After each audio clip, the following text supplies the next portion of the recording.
প্রিয় ছাত্রছাত্রীরা, আমি সোমা চক্রবর্তী চলে আসলাম আরেকটি নতুন ভিডিও নিয়ে তোমাদের কাছে।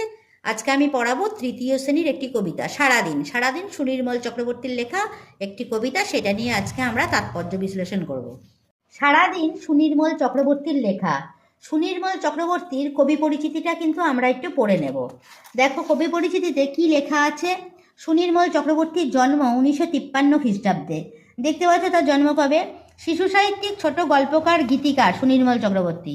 ছোটদের বিভিন্ন পত্রপত্রিকা নিয়মিত লেখক। প্রকাশিত বই তার হচ্ছে খাতায় খাতায়, মৌরিফুল, পুটুরানী, কুসুমপুরের শালিক, আর হচ্ছে সাত ভাই চম্পা, কলাবতী রাজকন্যা ইত্যাদি হচ্ছে তার মানে বইগুলো তোমাদের আমি বলে দিলাম। এবার দেখো কবিতাটাতে আসি। সারাদিন কবিতা। সারাদিনে কি বলতে চেয়েছে। সারাদিন ভালো লাগে নানা ছবি আঁকতে, খাতার পাতায় চাই মনখানা রাখতে। অর্থাৎ সারাদিন ভালো লাগে, কবি ছোটদের নিয়ে কবিতা লিখছে। সারাদিন ভালো লাগে, কি ভালো লাগে না, নানা ছবি আঁকতে। দেখতে পাচ্ছ যে ছবি আঁকছে, যে বাচ্চাদের মনে যে ছবি আঁকাগুলো, সব নানা ছবি আঁকতে শিশুদের ভালো লাগে। খাতার পাতায় চাই মনখানা রাখতে। খাতার পাতাতে ছোট্ট শিশুরা মন রাখতে চায়। হিজিবিজি ভাবনারা মনে আসে যখনই, নানান রঙের ভাবনা মনে যখনই আসে, ছবি হয়ে খাতাটায় রয়ে যায় তখনই। ছবি হয়ে খাতাটা তখনই রয়ে যায়। হাতি ঘোড়া গাছ পাখি আঁকি আমি কত কি। হাতি ঘোড়া গাছ অনেক কিছু আঁকছে শিশু। কেন আঁকি এই সব আমি জানি অত কি। শিশু কি আর জানে যে কেন সে আঁকছে? তাই বলছে কেন আঁকি এই সব আমি জানি অত কি, জিজ্ঞাসা করছে। এত সব আঁকি তবু মন ভরে যায় না, আসলে খাতা ছেড়ে মন যেতে চায় না।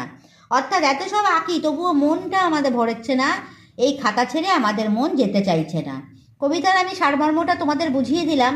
এই কবিতাটা হচ্ছে তোমাদের খুব সুন্দর একটা কবিতা। কবিতায় কবি সারাদিনের ভালো লাগা কাজের কথা পাঠকের উদ্দেশ্যে বলেছেন। সারাদিন যে ভালো লাগছে সেই কথাটা পাঠক মানে যারা আমরা পড়ছি তাদের উদ্দেশ্যে বলেছে। কবি ছবি আঁকতে ভালো লাগে, তাই কবি ছবির খাতায় নিজের মনটা আটকে রেখে সব হিজিবিজি ভাবনা যা আসছে সেগুলোই কবি দেখো এইভাবে করে আঁকেন। এইবার হচ্ছে তার মাঝে এই ভাবনার মধ্যে তখনই খাতাটার ছবি তার এঁকে মানে মনের মধ্যে তার জেগে ওঠে।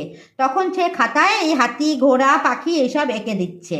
দেখতে পাচ্ছ, কিন্তু কেন তিনি এইসব আঁকেন তা তিনি জানেন না। এইসব আঁকার পরেও কবির মন ভরে না, অর্থাৎ কবির মন শিশুদের মতো হয়ে গেছে।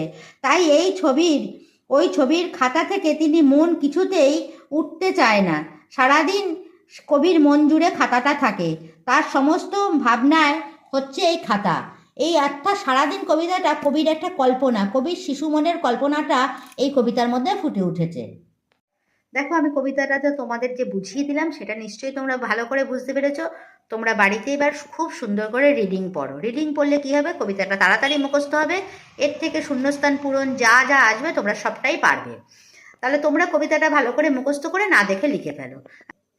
আমি দেখো তাৎপর্যটাও বুঝিয়ে দিলাম, তাহলে তোমরা কিন্তু খুব ভালো করে বুঝে নিয়েছ। আমি এরপরে অনুশীলনীটাও নিয়ে একদিন আলোচনা করব নেক্সট ভিডিওতে। আশা করছি আমার পড়ানোটা তোমাদের খুব ভালো লেগেছে। যদি ভালো লেগে থাকে তাহলে আমার চ্যানেলটিকে সাবস্ক্রাইব করে দিও, লাইক শেয়ার কমেন্ট করে এগিয়ে নিয়ে যাও।